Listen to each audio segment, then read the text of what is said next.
Hey everybody, welcome back to the channel. I want to do a little walk around on this HOUGH H100C. It's over my shoulder here. This is a really cool machine and a really big one too. Let's go check it out.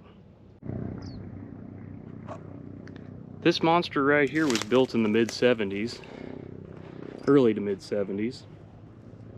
I believe this would be a four-yard machine or 5-yard machine. And this utilizes the International 817 6-cylinder turbo diesel engine.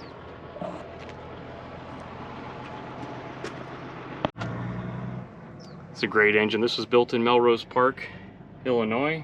It's got the big old IH stamped, cast right into the end of the block.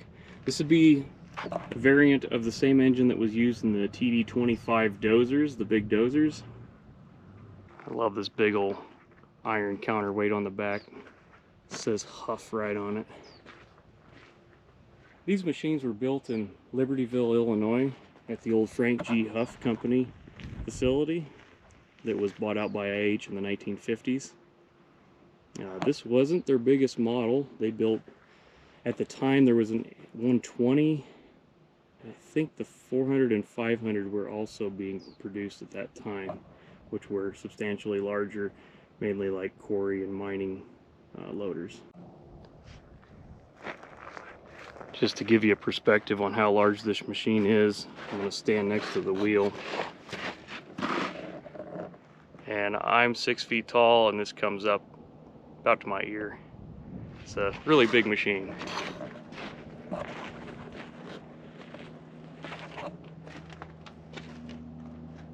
What a monster of an engine. 3 oil filters. It's like 2 fuel filters.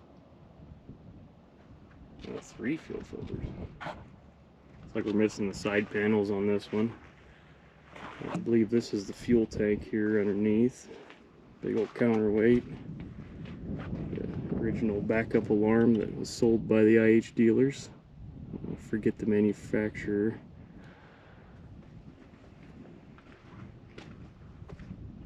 There's air, I believe air over hydraulic brakes, I think, on these. Yes, that is correct. Air over hydraulic. These wheels are really cool with this big IH cast in the center of the hub, the planetary reduction hub. And you got your valve stem protected. Caps are missing. I had a friend that used to operate this machine years ago, and I think the mentality of the owner, they still use it, is just keep putting oil in it, keep it alive. I guess it leaks pretty bad. What a monstrous area underneath to work in. The old transmission here, I forget what P-series power shift transmission this is, but you got your torque converter back here. All your hydraulic pumps run off of it. Gravity fed hydraulic reservoir from up above. Parking brake down here in the pivot. It's like it's on a cable. Big old drive shaft. This machine still is in use. Not very often, but they do use it to load material out here in this little gravel area. It belongs to a paving company. Got this big old bell crank here for the Z-bar linkage.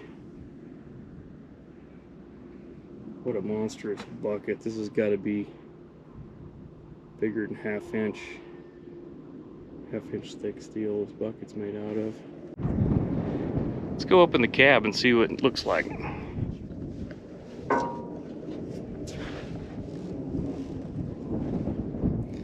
It's got the original bucket style seat.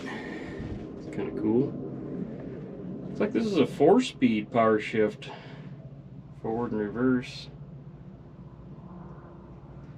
Pretty big cab. Used to have some soundproofing in the top, but it's worn away over the years. Air wipers, front and back. It's got a heater. Looks like all your gauges are here on the side. Oil pressure, fuel, amps, torque converter pressure. Looks like a filter gauge, fuel pressure. It's an interesting little lockbox here. Oh, for the lights. Over there we got trans clutch pressure. I can't quite see the other one. It's an interesting sticker. It says use Dextron automatic transmission fluid. That was common in a lot of power shift and automatic transmissions back in the day. Here's the view from driving this monster. Of course, the cab's mounted on the front half of the machine, unlike a lot of other manufacturers later on. Huff, you rode on the front half. I believe a lot of the early case articulated machines up into the early 90s, you rode on the front half as well. You got your controls for the bucket and the boom. Parking brake lever for that parking brake cable.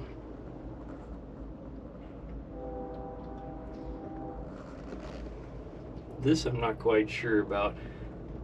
This might be a return to dig sort of feature. And originally it looks like it had some sort of defroster hoses that went to the back window and the windshield.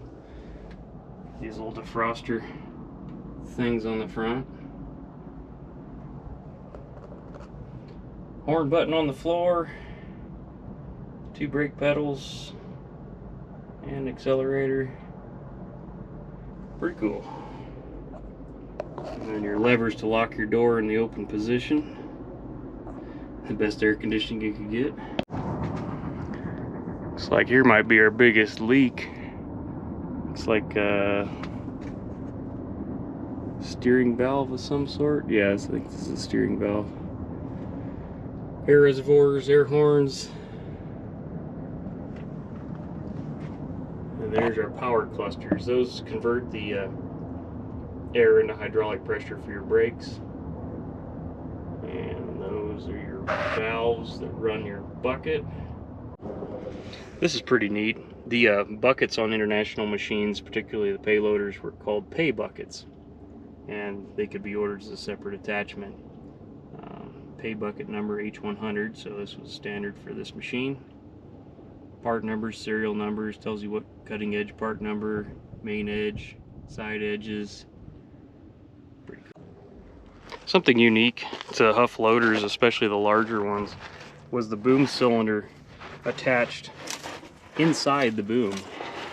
There was recesses and made for a very strong attachment. And as far as I know, Huff was the only one that was doing that. Another view in the pivot area. Some monstrous U-joints in there. Drop box transmission.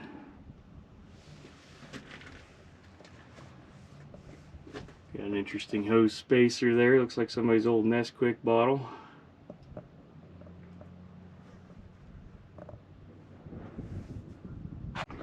This right here is your steering lock. So during transport, if this thing's on a truck or a rail car, you would engage this lever, pull the pin out on that side and close it, and that locks the pivot so it doesn't start leaning or angling during transport.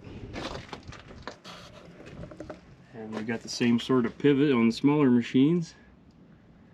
Pretty robust. I used that for a long time, very similar design. And up here we got H100 Series C. And proudly displayed the IH on the side of the cab. And it looks like the heater's not working anymore though, we're missing some pieces. So this engine does not have the intercooler, so it would be a DT817. It does have the turbo. Look at the size of this radiator, my goodness. I wouldn't want to have to recore that, that can't be cheap. A monstrous machine. Really cool to see this in action. Just don't get to see a lot of these being used anymore. I was over in Europe, and I actually saw one of these still in use in, I believe it was Greece. A 100C similar to this one. Well, thanks for coming along on this journey. Thanks for walking around this 100C with me. Hope you all enjoyed it, and subscribe if you want to see more, and feel free to like and comment below if you got some experiences running these monsters. Love to hear them. Thanks for watching.